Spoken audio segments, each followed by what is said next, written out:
भीष्म ने किए थे घोर पाप, जिसके कारण मिली बाणों की सैया। भीष्म ने अंबा, अंबिका और अंबालिका की भावनाओं को कुचलकर जो कार्य किया वह अमानवीय था। भीष्म ने ऐसे कई अपराध किया जो किसी भी तरह से धर्म द्वारा उचित नहीं थी। इसीलिए कहा जाता है कि वे धर्म के साथ होने के कारण आदर्श चरित्र नहीं हो सकते। भीष्म अपने पिछले जन्म में एक वसु थे और श्राप के चलते उन्हें इस जन्म में मनुष्य बनकर कष्ट झेलने थे। 8 वसु भाइयों में से एक ध्रुव नामक वसु ने एक बार वशिष्ठ ऋषि की कामधेनु का हरण कर लिया था। इससे क्रोधित होकर वशिष्ठ ऋषि ने दिल से कहा कि ऐसा काम तो मनुष्य करते हैं, इसीलिए तुम 8 वसु मनुष्य हो जाओ। यह सुनकर वसुओं ने घबराकर वशिष्ठ जी से श्राप मुक्त होने की प्रार्थना की। तो उन्होंने कहा कि अन्य वसु तो वर्ष का अंत होने पर मेरे हिसाब से छुटकारा पा जाएंगे, लेकिन इस ध्रुव को अपनी करनी का फल भोगने के लिए एक जन्म तक मनुष्य बनकर पीड़ा भोगनी होगी। यह ध्रुव बाद में गंगा की कोख से देवव्रत के रूप में जन्मे। गंगा ने अपने पति के राज्य को सुरक्षित रखने के लिए राजा शांतनु से विवाह किया था, लेकिन उनका उद्दीपन केवल देवव्रत के लाभ के लिए था। देवव्रत ने अपने पिता के लिए समर्पित होकर बड़े ही तपस्या भाव से अपना बचपन गुजारा। उनका तपस्या और त्याग देखकर भगवान शिव ने उन्हें वरदान दिया और उन्हें भीष्म या विषमुख कहा। यही देवव्रत आगे चलकर पितामह भीष्म कहलाए। एक बार भीष्म के पिता शांतनु सत्यवती के रूप और सौंदर्य से मुग्न होकर उससे प्रेम करने लगे थे और वे उससे विवाह करना चाहते थे, लेकिन सत्यवती ने उनके समक्ष ऐसी शर्त रख दी थी जिसे कि वे पूर्ण नहीं कर सकते थे। इसके कारण वे दुखी और उदास रहते थे।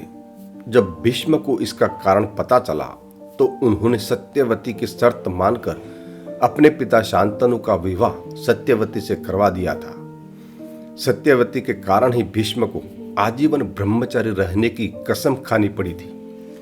कसम खाने के बाद उन्होंने हस्तिनापुर की गादी पर कुरुवंश का शान बरकरार रखने के लिए कई तरह के घोर पाप किए थे।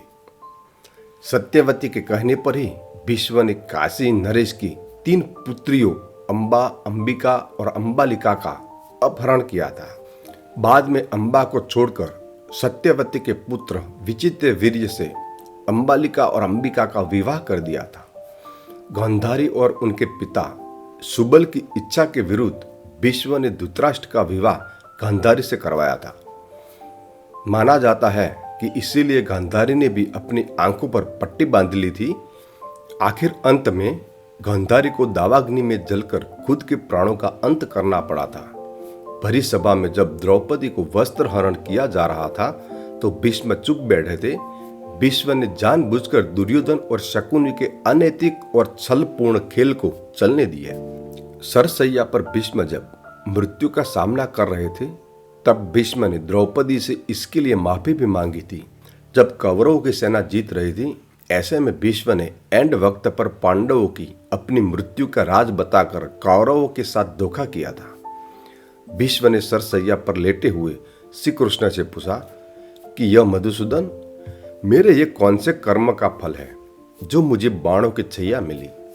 तब श्री कृष्ण ने कहा, पितामह, अपने आपने पिछले 101वें जन्म में जब एक राजकुमार थे तब आप एक दिन शिकार पर निकले थे। उस वक्त एक करकैटा नामक जीव एक वृक्ष से नीचे गिरकर आपके घोड़े के अग्रभाग पर बैठ गया था। आपने उसे बाण से उठाकर पीठ के पीछे फेंक दिया था। उसे समय वह बेरिया के पेड़ पर जाकर गिरा और बेरिया के कांटे उसके पेट में घुस गए। करकैटा जितना निकालने की कोशिश करता था उतना ही कांटे उसके पीठ में चुभ जाते और इस प्रकार करकैटा 18 दिन तक जीवित रहा और ईश्वर से यही प्रार्थना करता रहा कि हे युवराज, जिस तरह से मैं तड़प तड़प कर मृत्यु को प्राप्त कर रहा हूं, ठीक इसी प्रकार तुम भी तड़प तड़प कर मृत्यु को प्राप्त होगे। अपने अगले और पिछले जन्म में भीष्म द्वारा इतने पाप करने के बाद भी भीष्म को किसी भी तरह से खलनायक नहीं माना जा सकता, क्योंकि भीष्म ने जो भी किया वह हस्तिनापुर के सिंहासन की रक्षा और कुरु वंशों को बचाने के लिए किया था। दोस्तों, आपको यह कहानी कैसी लगी कृपया कमेंट करके जरूर बताइए और ऐसे ही और भी बहुत सारी कहानियों को सुनने के लिए चैनल को सब्सक्राइब कर दे। धन्यवाद।